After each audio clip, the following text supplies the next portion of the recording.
حمدن کثیرن طیبن مبارکن فی غیر مکفی ولا مودعی ولا مستغنی عنہ ربنا۔ سب تعریف اللہ کے لیے ہے، ایسی تعریف جو بہت زیادہ پاکیزہ اور بابرکت ہے، اس حال میں کہ اس کی ذات کسی کی محتاج نہیں اور نہ ہی اس کو چھوڑا جا سکتا ہے اور نہ ہی اس سے بے نیازی بڑھتی جا سکتی ہے۔ اے ہمارے رب۔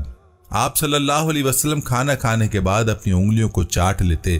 ان لوگوں کے پاس رومال تو نہیں تھے کہ اسے اپنے ہاتھوں کو صاف کرتے، اور کھانے کے بعد ہاتھوں کو دھونا ان کی عادت بھی نہیں تھی۔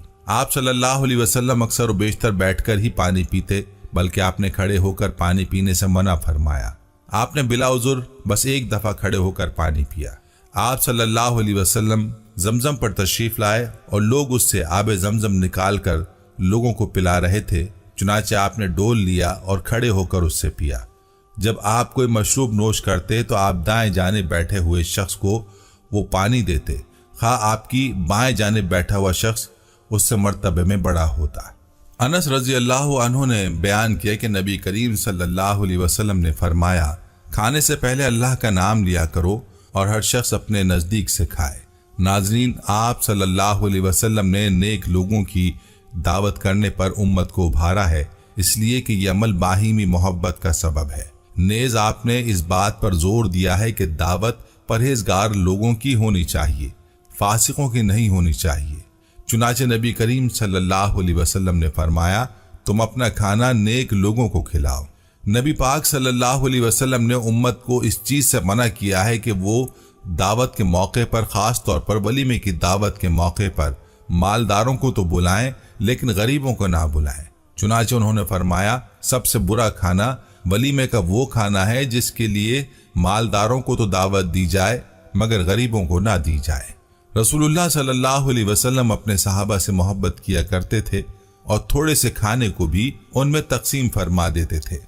ابو نعیم ابن الحسنی اور حاکم نے حضرت ابو سعید خدری رضی اللہ عنہ سے روایت نقل کی ہے کہ ہند کے بادشاہ نے رسول اللہ صلی اللہ علیہ وسلم کی خدمت میں چند تحائف پیش کیے۔ جو چیزیں اس نے ہدیے میں دیں ان میں ایک گھڑا بھی تھا جس میں سونٹھ تھی، تو آپ نے ہر آدمی کو اس کا ایک ایک ٹکڑا کھلایا اور مجھے بھی ایک ٹکڑا کھلایا۔ رسول اللہ صلی اللہ علیہ وسلم بھوکے شخص کو کھانا کھلاتے اور بیمار کی بیمار پرسی کرنے اور قیدی کو رہا کرنے کی ترغیب دیا کرتے تھے۔ رسول اللہ صلی اللہ علیہ وسلم دائیں ہاتھ سے کھانا کھاتے اور دائیں ہاتھ سے ہی پانی پیتے تھے اور دوسروں کو بھی اس کی ہدایت کرتے تھے۔ حضرت عبداللہ بن عمر سے روایت ہے کہ رسول اللہ صلی اللہ علیہ وسلم نے فرمایا، جب تم میں سے کوئی شخص کھانا کھا لے تو اپنے دائیں ہاتھ سے کھائے اور جب پیے تو دائیں ہاتھ سے پیے، بے شک شیطان بائیں ہاتھ سے کھاتا اور بائیں ہاتھ سے پیتا ہے۔ حضرت ابو ہریرہ رضی اللہ تعالی عنہ فرماتے ہیں، اس خدا کی قسم جس کے سوا کوئی معبود نہیں، میں بھوک کی وجہ سے اپنے جگر کو زمین کے ساتھ لگاتا تھا اور میں اس بھوک کے مارے اپنے پیٹ پر پتھر باندھتا تھا۔ ایک دن میں کسی راہ گزر پر بیٹھ گیا تو میرے پاس سے حضرت ابوبکر کا گزر ہوا۔ میں نے ان سے کتاب اللہ کی آیات میں سے ایک آیت کے بارے میں پوچھا۔ میں نے ان سے صرف اس لیے پوچھا تھا کہ وہ مجھے اپنے ساتھ لے جائیں، مگر وہ گزر گئے اور انہوں نے ایسا نہیں کیا۔ پھر میرے پاس سے حضرت عمر کا گزر ہوا۔ میں نے ان سے بھی کتاب اللہ کی آیت میں سے ایک آیت کے بارے میں پوچھا۔ میں نے ان سے بھی صرف اس لیے پوچھا کہ وہ مجھے اپنے ہمراہ لے جائیں اور کھانا کھلا دیں، مگر وہ بھی گزر گئے اور انہوں نے ایسا نہیں کیا۔ پھر ابو القاسم صلی اللہ علیہ وسلم کا میرے پاس سے گزر ہوا تو آپ صلی اللہ علیہ وسلم مجھے دیکھ کر مسکرائے اور میرے جی میں جو بات اور میرے چہرے پر جو آثار تھے اس کو پہچان گئے۔ پھر فرمایا، ابو ہریرہ، میں نے عرض کیا، یا رسول اللہ حاضر ہوں۔ فرمایا، میرے ساتھ چلو، اور خود چلتی ہے۔ چنانچہ میں آپ کے پیچھے پیچھے ہو لیا۔ حضور صلی اللہ علیہ وسلم گھر میں داخل ہوئے۔ میں نے اندر آنے کی اجازت چاہی تو مجھے اجازت دے دی گئی۔ میں اندر گیا تو آپ صلی اللہ علیہ وآلہ وسلم نے دودھ کا ایک پیالہ پایا۔ آپ صلی اللہ علیہ وسلم نے پوچھا، یہ دودھ کہاں سے آیا؟ جواب ملا کہ فلاں شخص یا فلاں عورت نے آپ صلی اللہ علیہ وسلم کی خدمت میں ہدیہ کیا ہے۔ آپ نے فرمایا، ابو ہریرہ۔ میں نے عرض کیا، جی حضور، میں حاضر ہوں یا رسول اللہ صلی اللہ علیہ وسلم نے فرمایا، جاؤ اہل صفا کو میرے پاس بلا لاؤ۔ ابو ہریرہ رضی اللہ عنہ کہتے ہیں کہ اہل صفا اسلام کے مہمان تھے۔ ان کے پاس نہ اہل تھے نہ مال تھے۔ جب حضور صلی اللہ علیہ وسلم کے پاس صدقہ آتا تو آپ ان کو بھیج دیتے اور خود ان میں سے کچھ بھی نہیں لیتے تھے، اور جب ہدیہ آتا تو ان کے پاس بھی بھیجتے اور خود بھی اس میں سے لیتے اور ان کو اس میں شریک کرتے۔ پس مجھے اس بات نے غمگین کیا۔ میں نے دل میں کہا کہ یہ تھوڑا سا دودھ بھلا اہل صفا کو کیسے کافی ہوگا؟ میں اس کا زیادہ حقدار ہوں کہ اس دودھ میں سے ایک گھونٹ لوں، اس کے ذریعے قوت حاصل کروں، اور جب وہ آئیں گے تو حضور پھر مجھے حکم دیں گے تو پھر میں ان کو دوں گا، اور مجھے امید نہیں کہ یہ دودھ مجھے بھی ملے گا۔ لیکن اللہ تعالیٰ کی اطاعت اور اس کے رسول کی اطاعت کے بغیر بھی کوئی چارہ نہ تھا، اس لیے میں ان کو بلا لایا۔ چنانچہ وہ آئے اور انہوں نے اجازت چاہی تو ان کو اجازت دے دی گئی۔ جب اندر آئے تو سب گھر میں اپنی اپنی جگہوں پر بیٹھ گئے۔ پھر آپ صلی اللہ علیہ وسلم نے فرمایا، ابو ہریرہ، میں نے عرض کیا حاضر ہوں۔ رسول اللہ نے فرمایا، یہ پیالہ لو اور ان کو دینا شروع کرو۔ چنانچہ میں نے پیالہ پکڑا اور ایک آدمی کو دیا، اس نے وہ دودھ خوب سیر ہو کر پیا۔ پھر اس نے وہ پیالہ مجھے واپس کر دیا، یہاں تک کہ میں سب کو پلاتا ہوا رسول کریم صلی اللہ علیہ وسلم تک پہنچا کہ سب لوگ سیراب ہو چکے تھے۔ آپ صلی اللہ علیہ وسلم نے پیالہ لے کر اپنے دست مبارک پر رکھا اور پھر میری طرف دیکھ کر مسکرائے اور فرمایا، ابو ہریرہ۔ میں نے کہا، یا رسول اللہ حاضر ہوں۔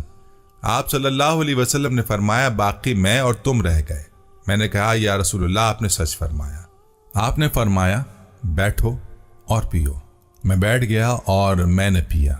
آپ صلی اللہ علیہ وسلم نے فرمایا، آپ برابر فرماتے جاتے اور پیو، حتیٰ کہ میں نے کہا، او ذات کی قسم جس نے بھی آپ کو نبی برحق بنا کر بھیجا ہے، اب میں اس کی گنجائش نہیں پاتا۔ آپ نے فرمایا، مجھے دکھاؤ۔ میں نے وہ پیالہ حضور کو دے دیا۔ آپ صلی اللہ علیہ وسلم نے بسم اللہ اور الحمدللہ کہہ کر وہ بچا ہوا دودھ نوش فرمایا۔ نبی کریم صلی اللہ علیہ وسلم نے فرمایا، ام سلیم، جو کچھ تمہارے پاس ہے وہ یہاں لاؤ۔ ام سلیم رضی اللہ عنہا روٹی لائیں۔ نبی کریم صلی اللہ علیہ وسلم نے حکم دیا اور اس کا چورا کر لیا گیا۔ ام سلیم رضی اللہ عنہا نے اپنے گھی کے ڈبے میں سے گھی نچوڑ کر اس کا ملیدہ بنا لیا۔ پھر نبی کریم صلی اللہ علیہ وسلم نے دعا کی کہ جو کچھ اللہ تعالیٰ نے آپ سے دعا کروانی چاہی۔ اس کے بعد فرمایا، ان 10 آدمیوں کو کھانا کھلانے کے لیے بلا لو۔ چنانچہ 10 صحابہ کو بلایا، سب نے کھانا کھایا اور شکم سیر ہو کر کھایا اور باہر چلے گئے۔ پھر آپ نے فرمایا کہ 10 صحابہ کو اور بلاؤ۔ پھر 10 صحابہ کو اور بلایا گیا، ان لوگوں نے بھی خوب پیٹ بھر کر کھایا اور باہر تشریف لے گئے۔ اس کے بعد پھر 10 صحابہ کو اور بلایا، اس طرح تمام صحابہ نے پیٹ بھر کر کھایا۔ اس وقت 80 صحابہ کی جماعت وہاں موجود تھی۔ نبی کریم صلی اللہ علیہ وسلم نے صفیہ رضی اللہ عنہا سے نکاح کے بعد ان کے ساتھ راستے میں قیام کیا اور میں نے مسلمانوں کو آپ کے ولیمے کی دعوت میں بلایا۔ نبی کریم صلی اللہ علیہ وسلم نے دسترخوان بچھانے کا حکم دیا اور وہ بچھایا گیا۔ پھر آپ نے اس پر کھجور، پنیر اور گھی ڈال دیا۔ حضرت انس رضی اللہ عنہ نے نبی کریم صلی اللہ علیہ وسلم سے اور حضرت انس رضی اللہ عنہ نے کہ نبی کریم صلی اللہ علیہ وسلم نے صفیہ رضی اللہ عنہا کے ساتھ صحبت کی، پھر ایک چمڑے کے دسترخوان پر کھجور، گھی، پنیر ملا کر بنا ہوا حلوہ رکھا۔ آپ صلی اللہ علیہ وسلم اعتدال کے ساتھ کھانا کھانے کی ترغیب دیتے۔ رسول اللہ صلی اللہ علیہ وسلم نے فرمایا، 2 آدمیوں کا کھانا 3 کے لیے کافی ہے اور 3 کا 4 کے لیے کافی ہے۔ ابن عمر رضی اللہ عنہما اس وقت تک کھانا نہیں کھاتے تھے جب تک ان کا ساتھ کھانے کے لیے کوئی مسکین نہ لایا جاتا۔ ایک مرتبہ میں ان کے ساتھ کھانے کے لیے ایک شخص کو لایا کہ اس نے بہت زیادہ کھانا کھایا۔ بعد میں ابن عمر رضی اللہ عنہما نے کہا کہ آئندہ اس شخص کو میرے ساتھ کھانے کے لیے نہ لانا۔ میں نے نبی کریم صلی اللہ علیہ وسلم سے سنا ہے کہ مومن 1 آنت میں کھاتا ہے اور کافر 2 آنتیں بھر لیتا ہے۔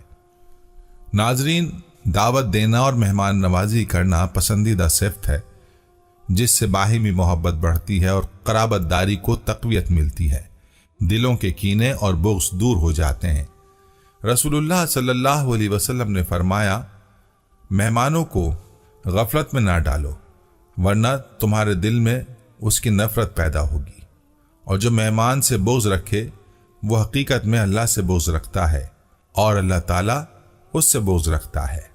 آپ صلی اللہ علیہ وسلم دعوت کو قبول کرنے کی تاکید فرماتے۔ حدیث میں آتا ہے کہ آپ صلی اللہ علیہ وسلم نے فرمایا، وہ دعوت قبول کرو جس کی تمہیں دعوت دی جائے۔ حضرت عائشہ رضی اللہ عنہا سے روایت ہے کہ رسول کریم صلی اللہ علیہ وسلم نے 7 دن حسن و حسین رضی اللہ تعالی عنہ کا عقیقہ کیا اور ان کے نام رکھے، اور حکم دیا ان کے سروں سے تکلیف دہ چیز یعنی بال دور کر دیے جائیں۔ حضرت سمرہ رضی اللہ عنہ فرماتے ہیں کہ رسول اللہ صلی اللہ علیہ وسلم نے فرمایا، ہر بچہ اپنے عقیقے کے ساتھ مرہون گروی رکھا ہوا ہوتا ہے، 7 دن اس کی طرف سے جانور ذبح کیا جائے اور اس کے سر کے بال مونڈے جائیں۔ ام قرظ نے رسول اللہ صلی اللہ علیہ وسلم سے دریافت کیا تو آپ نے فرمایا، لڑکے کی طرف سے 2 بکریاں اور لڑکی کی طرف سے 1 بکری ہے، اور اس میں کوئی حرج نہیں کہ وہ نر ہو یا مادہ۔ جب حضرت جعفر بن عبد المطلب کی شہادت کی خبر آئی تو آپ نے فرمایا کہ جعفر رضی اللہ عنہ کے خاندان والوں کے لیے کھانا تیار کرو، کیونکہ ان کے پاس ایسی خبر پہنچی ہے جس نے ان سب کو پریشان کر دیا ہے۔ ناظرین، آپ صلی اللہ علیہ وسلم اس بات کا اہتمام فرماتے تھے کہ کھانا حلال ہو، کسی حرمت کا اس میں دخل نہ ہو، جیسے نجس یا حرام چیز کا ہونا، جیسے خنزیر کا گوشت، بہتا ہوا خون، کیونکہ یہ حرام ہے۔ ارشاد باری تعالیٰ ہے، آپ کہہ دیجئے کہ جو کچھ احکام بذریعہ وہی میرے پاس آئے ہیں ان میں تو کوئی حرام غذا نہیں پاتا کسی کھانے والے کے لیے جو اس کو کھائے، مگر یہ کہ وہ مردار ہو یا کہ بہتا ہوا خون ہو یا خنزیر کا گوشت ہو۔ اسی طرح ناپاک چیزوں کی ممانعت فرمائی ہے۔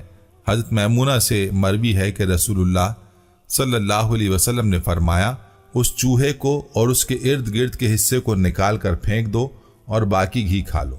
جو چیز مضر صحت ہوں جیسے زہر، مٹی، پتھر، کوئلہ اور تمباکو وغیرہ۔ آپ صلی اللہ علیہ وسلم نے فرمایا، نہ ضرر دے اور ضرر دینے میں حد سے تجاوز کرے۔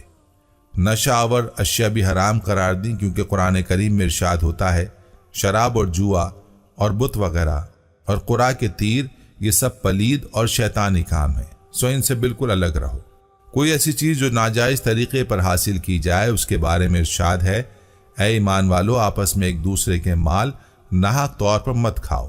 اسی طرح حرام جانوروں کے بارے میں قرآن میں ارشاد ہے، تم پر مردار جانور حرام کیے گئے ہیں، اور خون اور خنزیر کا گوشت اور وہ جانور جو غیر اللہ کے نام پر ذبح کیا جائے اور جو گلا کٹنے سے مر جائے اور جو کسی ضرب سے مر جائے اور جو اونچے سے گر کر مر جائے اور جو کسی ٹکر سے مر جائے اور جس کو کوئی درندہ کھا لے لیکن جس کو ذبح کر ڈالو، اور جو جانور پرستش گاہوں پر ذبح کیے جائے اور جو یہ کہ بذریعہ قرآ کے تیروں تقسیم کیا جائے، یہ سب گناہ ہیں۔ آپ کے سب احکام قرآن سے ثابت ہوتے ہیں۔ جب کسی نے حضرت عائشہ صدیقہ رضی اللہ عنہما سے پوچھا کہ آپ صلی اللہ علیہ وسلم کے اخلاق کیسے تھے تو انہوں نے فرمایا کہ آپ صلی اللہ علیہ وسلم قرآن کی عملی تفسیر تھے۔ آپ صلی اللہ علیہ وسلم کی عادت حسنہ تھی کہ کھانا تناول فرمانے سے پہلے وضو فرماتے یا پھر اپنے ہاتھوں کو دھو لیتے تھے۔ آپ صلی اللہ علیہ وسلم نے اس کی ترغیب بھی دی ہے۔ چنانچہ ابو داؤد اور ترمذی میں حضرت سلمان فارسی رضی اللہ عنہ سے روایت ہے کہ آپ صلی اللہ علیہ وسلم نے فرمایا، کھانے سے پہلے وضو کرنا اور کھانے کے بعد وضو کرنا کھانے میں برکت کا باعث ہے۔ جب نبی کریم صلی اللہ علیہ وسلم کھانے پینے کے لیے ہاتھ بڑھاتے تو خود بھی بسم اللہ کہتے اور کھانے والوں کو بھی بسم اللہ کہنے کا حکم دیتے، جیسا کہ نبی پاک صلی اللہ علیہ وسلم کا فرمان ہے، تم میں کوئی ایک جب بھی کھائے پیے تو بسم اللہ کہے، اور اگر کھانے کی ابتدا میں بسم اللہ کہنا بھول جائے تو اسے بسم اللہ فی اول و آخر کہنا چاہیے۔ اس کے معنی یہ ہے کہ میں ابتدا اور آخر میں بھی اللہ کے نام سے کھاتا ہوں۔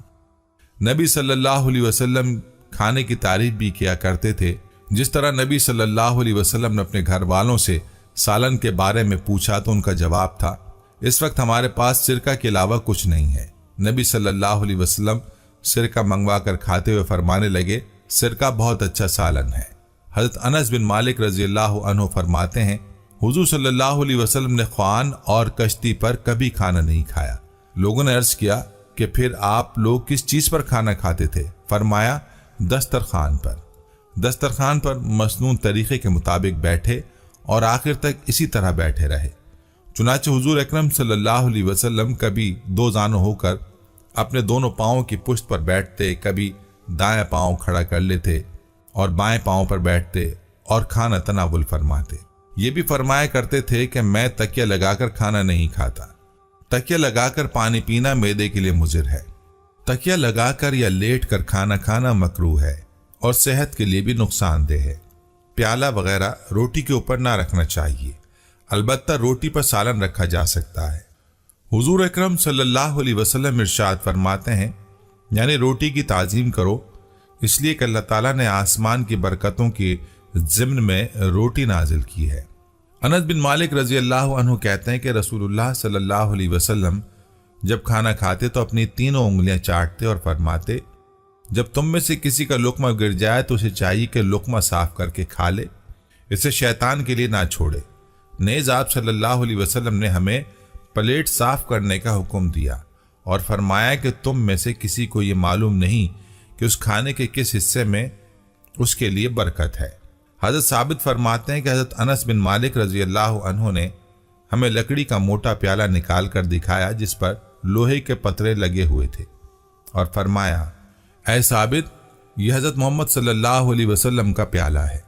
روایت سے معلوم ہوتا ہے کہ حضرت محمد صلی اللہ علیہ وسلم نے مختلف اوقات میں 5 پیالے استعمال فرمائے ہیں، جن کے نام یہ ہیں: نمبر 1 ریان، خوب سیر کرنے والا، نمبر 2 مغیث، نمبر 3 مذیب جس پر لوہے کا پترا چڑھا ہوا تھا، نمبر 4 زجاج شیشے کا بنا ہوا، نمبر 5 عیدان لکڑی کا بنا ہوا۔ مگر جس پیالے کا حضرت انس رضی اللہ عنہ نے ذکر کیا ہے، یہ حضرت انس رضی اللہ عنہ کے پاس تھا اور ان کی اولاد نضر بن انس کی میراث سے یہ 8 لاکھ کا فروخت ہوا۔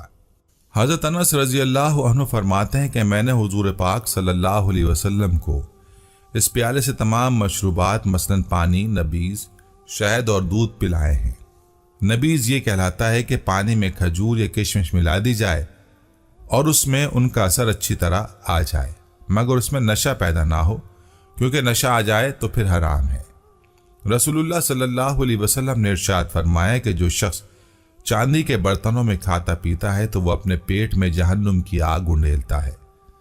سیدنا جابر بن عبداللہ رضی اللہ عنہ فرماتے ہیں کہ رسول اللہ صلی اللہ علیہ وسلم نے فرمایا، برتنوں کو ڈھانپ کر اور مشکیزوں کو باندھ کر رکھا کرو، کیونکہ سال میں ایک رات ایسی بھی ہوتی ہے کہ جس میں ایک وبا اترتی ہے اور جس برتن پر ڈھکن اور جس مشکیزے پر سربند نہیں ہوتا اس میں داخل ہو جاتی ہے۔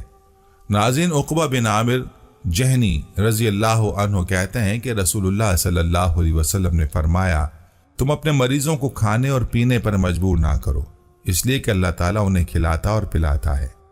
انس بن مالک رضی اللہ عنہ کہتے ہیں کہ نبی اکرم صلی اللہ علیہ وسلم نے فرمایا، رات کا کھانا کھاؤ اگرچہ ایک مٹھی کھجور ہی کیوں نہ ہو، اس لیے کہ رات کا کھانا چھوڑنا بڑھاپے کا سبب ہے۔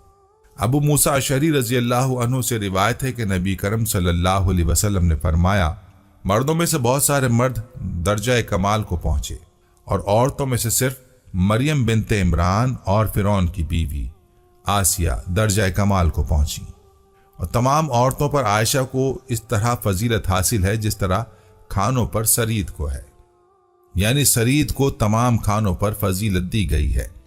حضرت ابو عبیدہ رضی اللہ عنہ کہتے ہیں کہ میں نے حضور اکرم صلی اللہ علیہ وسلم کے لیے ہانڈی پکائی، چونکہ آقائے نامدار کو دستی کا گوشت بہت زیادہ پسند تھا، اس لیے میں نے ایک دستی پیش کی۔ پھر حضور صلی اللہ علیہ وسلم نے دوسری طلب فرمائی، میں نے دوسری پیش کر دی۔ پھر حضور صلی اللہ علیہ وسلم نے اور طلب فرمائی، میں نے عرض کیا، یا رسول اللہ صلی اللہ علیہ وسلم، بکری کی 2 ہی دستیاں ہوتی ہیں۔ حضور صلی اللہ علیہ وسلم نے ارشاد فرمایا، اس ذات پاک کی قسم جس کے قبضہ قدرت میں میری جان ہے، اگر تم چپ رہتے تو میں جب تک مانگتا رہتا اس دیگچی سے دستیاں نکلتی رہتی۔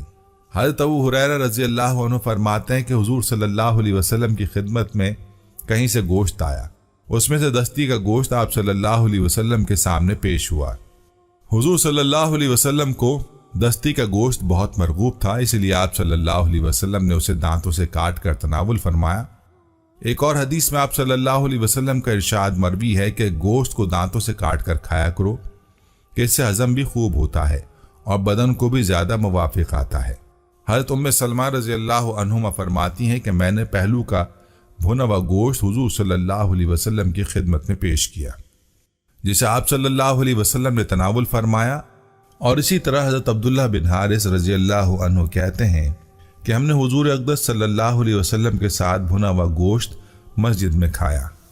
گوشت کے بارے میں حضور صلی اللہ علیہ وسلم نے فرمایا کہ گوشت اہل دنیا و اہل جنت کی سب غذاؤں کا سردار ہے۔ نیز آپ صلی اللہ علیہ وسلم نے فرمایا پشت کا گوشت عمدہ گوشت ہوتا ہے۔ ابن ماجہ۔ ابو ذر غفاری رضی اللہ عنہ سے روایت ہے کہ رسول اللہ صلی اللہ علیہ وسلم نے فرمایا جب تم کوئی شوربے والی چیز پکاؤ تو اس میں پانی کو زیادہ کر لیا کرو اور اپنے ہمسائے کا بھی خیال رکھا کرو۔ رسول اللہ صلی اللہ علیہ وسلم کا ارشاد ہے جو شخص روزانہ صبح کے وقت 7 اجوا کھجوریں کھا لیا کرے اسے اس دن زہر اور جادو سے کوئی نقصان نہیں پہنچ سکتا۔ رسول اللہ صلی اللہ علیہ وسلم نے ایک اور جگہ ارشاد فرمایا کہ اجوا جنت کا پھل ہے، اس میں زہر سے شفا دینے کی تاثیر ہے۔ زیتون کے تیل کے بارے میں رسول اللہ صلی اللہ علیہ وسلم کا ارشاد ہے کہ زیتون کا تیل کھاؤ، اس سے مالش کرو کیونکہ یہ مبارک درخت سے پیدا ہوتا ہے۔ ایک حدیث میں آپ صلی اللہ علیہ وسلم نے کھانے میں مکھی وغیرہ گر جانے کی صورت میں اسے اندر ڈبو کر نکالنے کا حکم دیا، لیکن یہ حکم واجبی نہیں، لہٰذا اگر کسی کو طبعی کراہت ہو اور وہ ایسا نہ کرے تو گنہگار نہ ہوگا۔ ابو ایوب رضی اللہ عنہ بیان کرتے ہیں کہ جب نبی صلی اللہ علیہ وسلم کی خدمت میں کھانا پیش کیا جاتا تو آپ اسے تناول فرماتے اور اس سے جو بچ جاتا وہ میرے لیے بھیج دیتے۔ ایک روز آپ نے ایک پیالہ میری طرف بھیجا جس میں سے آپ نے کچھ کھایا نہیں تھا کیونکہ اس میں لہسن تھا۔ میں نے آپ سے دریافت کیا کیا وہ حرام ہے؟ آپ صلی اللہ علیہ وسلم نے فرمایا نہیں، لیکن اس کی بو کی وجہ سے میں اسے ناپسند کرتا ہوں۔ انہوں نے عرض کیا جس چیز کو آپ ناپسند کرتے ہیں میں بھی ناپسند کرتا ہوں۔ سفینہ رضی اللہ عنہ کہتے ہیں کہ میں نے رسول اللہ صلی اللہ علیہ وسلم کے ساتھ پانی کی چڑیا سرخاب کا گوشت کھایا۔ سیدنا صفوان بن امیہ رضی اللہ عنہ بیان کرتے ہیں کہ مجھے نبی کریم صلی اللہ علیہ وسلم نے دیکھا، میں ہڈی سے گوشت ہاتھ کے ساتھ اتار رہا تھا۔ آپ نے فرمایا اے صفوان، میں نے کہا جی حاضر ہوں۔ آپ نے فرمایا گوشت اپنے منہ کے قریب کر لو اور اسے دانتوں سے نوچ کر کھاؤ، یہ زیادہ لذیذ بھی ہے اور زود ہضم بھی ہے۔ نبی کریم صلی اللہ علیہ وسلم اپنے اصحاب کرام میں سے 6 افراد کے ساتھ مل کر کھانا کھا رہے تھے۔ ایک دیہاتی آیا، اس نے 2 لقموں میں کھانا ختم کر دیا۔ نبی صلی اللہ علیہ وسلم نے فرمایا اگر یہ بسم اللہ پڑھ کر کھاتا تو تمہیں یہ کھانا کفایت کر جاتا۔ جب تم میں سے کوئی کھانا کھائے تو اسے بسم اللہ پڑھنی چاہیے، اور اگر کھانے کے شروع میں بسم اللہ بھول جائے تو کہے بسم اللہ اول و آخر، پڑھ لیا کرے۔ ایک شخص نے رسول اللہ صلی اللہ علیہ وسلم کے ہاں بائیں ہاتھ سے کھانا کھایا تو آپ صلی اللہ علیہ وسلم نے فرمایا دائیں ہاتھ سے کھاؤ۔ اس نے کہا میں اس کی طاقت نہیں رکھتا۔ آپ نے فرمایا تو اس کی طاقت نہ رکھے، اس کو دائیں ہاتھ کے ساتھ کھانے سے کبر کے سوا اور کسی چیز نے نہیں روکا تھا، پھر وہ کبھی اس ہاتھ سے منہ تک نہ اٹھا پایا۔ کھانا گوشت وغیرہ کھاتے ہوئے ٹیک لگا کر ہرگز نہ کھائے۔ رسول اللہ صلی اللہ علیہ وسلم نے فرمایا کہ میں ٹیک لگا کر نہیں کھاتا۔ نبی صلی اللہ علیہ وسلم نے کبھی کسی کھانے میں عیب نہیں نکالا۔ اگر آپ کو مرغوب ہوتا تو کھاتے ورنہ چھوڑ دیتے۔ نبی اکرم صلی اللہ علیہ وسلم نے فرمایا آدم کے بیٹے نے کوئی ایسا برتن نہیں بھرا جو اس کے پیٹ کی بنسبت برا ہو، حالانکہ ابن آدم کو چند لقمے کافی تھے جو اس کی کمر کو سیدھا رکھیں۔ اگر اس نے زیادہ کھانا ہی ہو تو پھر پیٹ کا تیسرا حصہ کھانے کے لیے، تیسرا حصہ پینے کے لیے اور تیسرا حصہ سانس کے لیے رکھا جائے۔ نبی صلی اللہ علیہ وسلم نے فرمایا جو اس حال میں سویا کہ اس کے ہاتھ میں چکناہٹ تھی اور اس نے اس کو دھویا نہیں اور پھر کسی موذی چیز نے اسے کوئی نقصان پہنچایا تو وہ صرف اپنے آپ کو ہی ملامت کرے۔ حضرت عائشہ صدیقہ رضی اللہ عنہا بیان فرماتی ہیں کہ حضور نبی اکرم صلی اللہ علیہ وسلم کے اہل خانہ نے ایک دن میں کبھی 2 مرتبہ ایسا کھانا تناول نہیں فرمایا جس میں ایک وقت کھجوریں نہ ہوں۔ کھجور ایک مقوی غذا ہے، سب پھلوں میں سے زیادہ توانائی بخش ہے، جس میں انسانی کو جس قدر حیاتین کی ضرورت ہوتی ہے اسی قدر کھجور میں ہے۔ کھجور جسم کو فربا کرتی ہے، سالے خون پیدا کرتی ہے، سینے اور پھیپھڑوں کو قوت بخشنے کے لیے اس سے بہتر کوئی چیز نہیں۔ حضرت انس رضی اللہ عنہ بیان کرتے ہیں کہ میں حضور نبی اکرم صلی اللہ علیہ وسلم کے ہمراہ آپ صلی اللہ علیہ وسلم کے ساتھ ایک خادم کے پاس گیا جو درجی کا کام کرتا تھا۔ پس اس نے آپ صلی اللہ علیہ وسلم کی خدمت میں سرید کا ایک پیالہ پیش کیا۔ حضرت انس کا بیان ہے کہ پھر وہ اپنے کام میں مشغول ہو گیا۔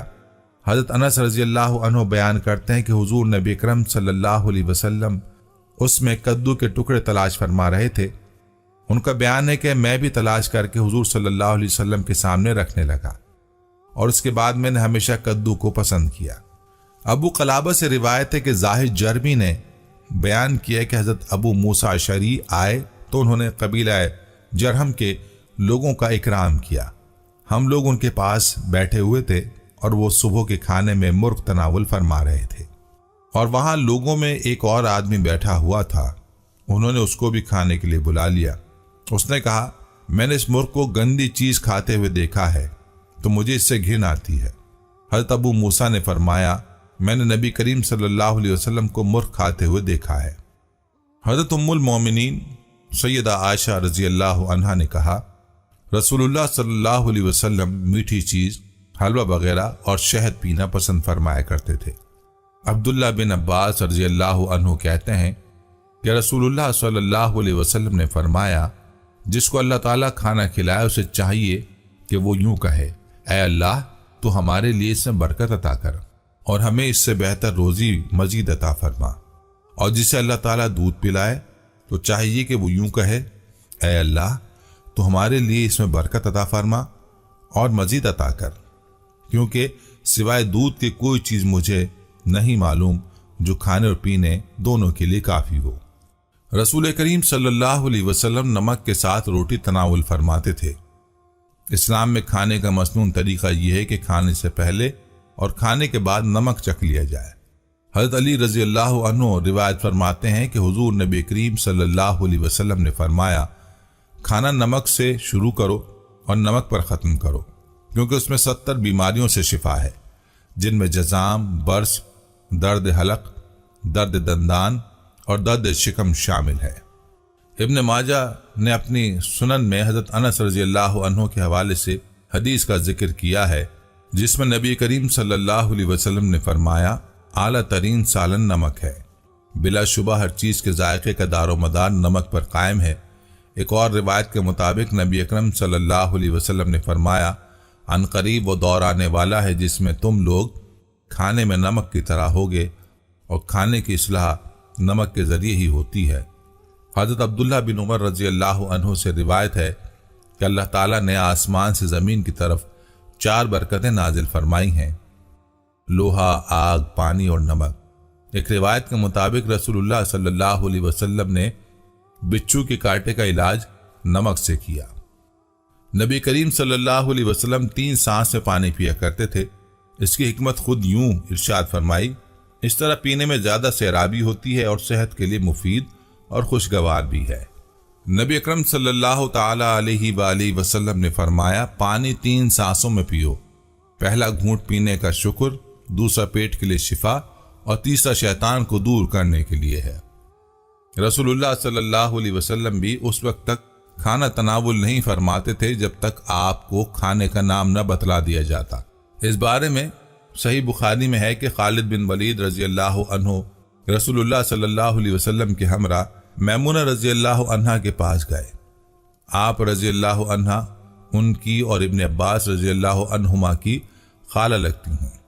ان کے پاس بھنا ہوا سانڈا دیکھا جو ان کی بہن حفیدہ بنت حارث نجد سے لے کر آئی تھیں۔ میمونہ رضی اللہ عنہا نے آپ صلی اللہ علیہ وسلم کے سامنے سانڈا پیش کیا، اور بہت کم ایسا ہوتا تھا کہ آپ اپنا ہاتھ کسی کھانے کی طرف بڑھاتے، یہاں تک کہ آپ کو کھانے کے بارے میں بتلا دیا جاتا کہ یہ کیا ہے۔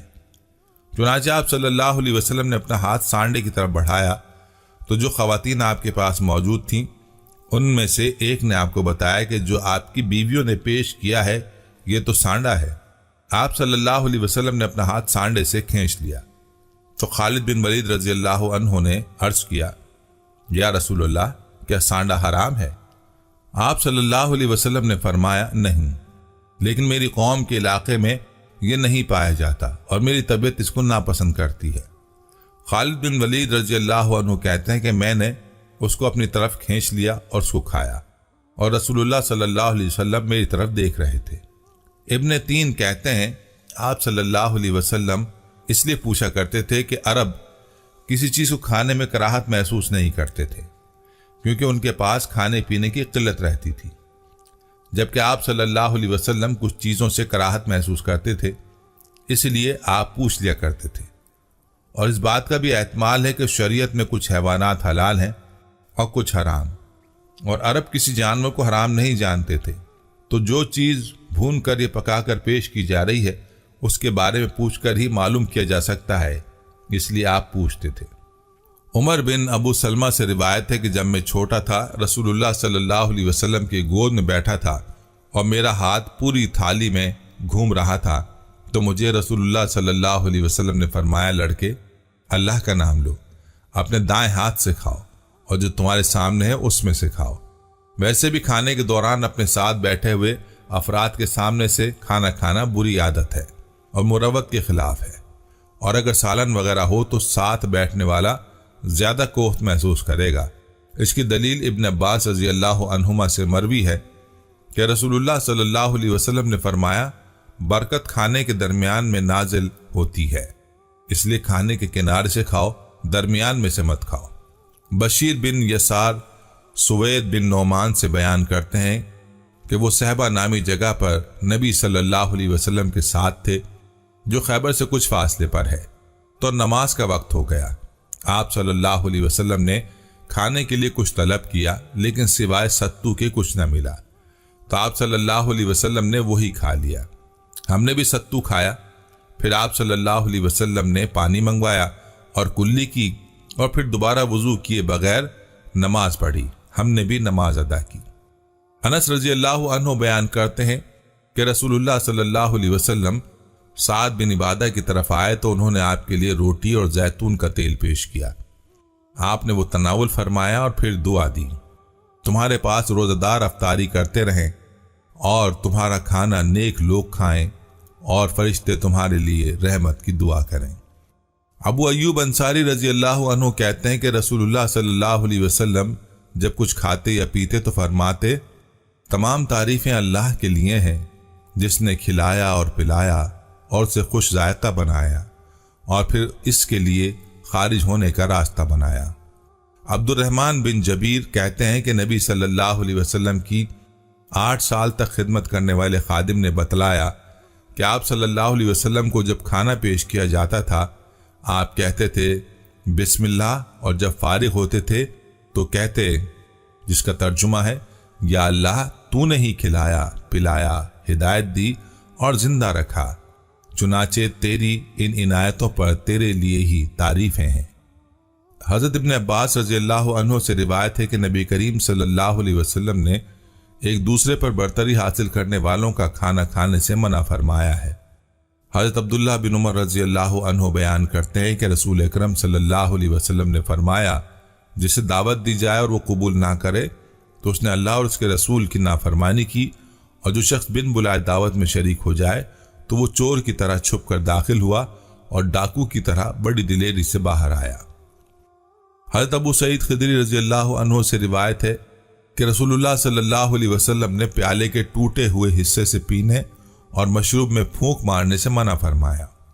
اللہ تعالیٰ سے دعا ہے کہ ہمیں کھانے پینے میں سنت نبوی کی پیروی کرنے کی توفیق عطا فرمائے، آمین۔ ناظرین، یہ تھی ہماری آج کی ویڈیو۔ امید ہے کہ آپ کو ہماری آج کی یہ ویڈیو پسند آئی ہوگی۔ اگر ویڈیو پسند آئی ہے تو اس کو لائک کریں اور اپنے پیاروں اور دوستوں کے ساتھ ضرور شیئر کریں۔ کمنٹس میں آپ ہمیں بتائیں کہ آپ اور کن موضوعات پر ویڈیو دیکھنا چاہتے ہیں۔ اس کے ساتھ ساتھ آپ کمنٹس میں ہم سے سوالات بھی پوچھ سکتے ہیں، لیکن یہ سب کرنے سے پہلے ہمارے چینل کو سبسکرائب کر لیں اور بیل کے بٹن کو بھی پریس کر لیں تاکہ ہماری آنے والی مزید معلوماتی ویڈیوز کا نوٹیفیکیشن آپ کو بر وقت مل سکے۔ اور آپ علم کے اس خزانے سے مستفید ہو سکیں۔ اب ملاقات ہوگی آنے والی ویڈیو میں، تب تک کے لیے خدا آپ کا حامی و ناصر ہو۔ فی امان اللہ۔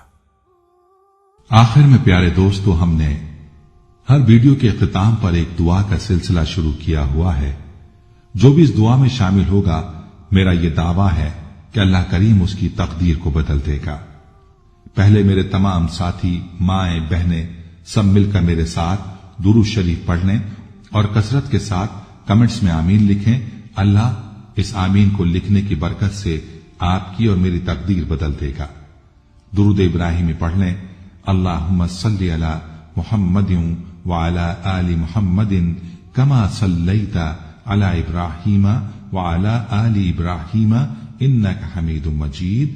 اللہم بارک علی محمد وعلی آل محمد کما بارکت علی ابراہیم وعلی آل ابراہیم انک حمید مجید۔ اے اللہ، ہم تیرے گناہگار بندے، ہم تیرے خطا کار بندے، ہم تیرے عاجز بندے تیری پاکی بیان کرتے ہیں اور تیرے آگے دعا کے لیے ہاتھ پھیلاتے ہیں۔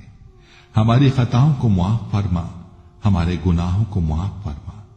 اے اللہ، ہم اپنے اگلے پچھلے صغیرہ کبیرہ، چھوٹے بڑے سبھی گناہوں، خطاؤں اور نافرمانیوں کی تجھ سے معافی مانگتے ہیں۔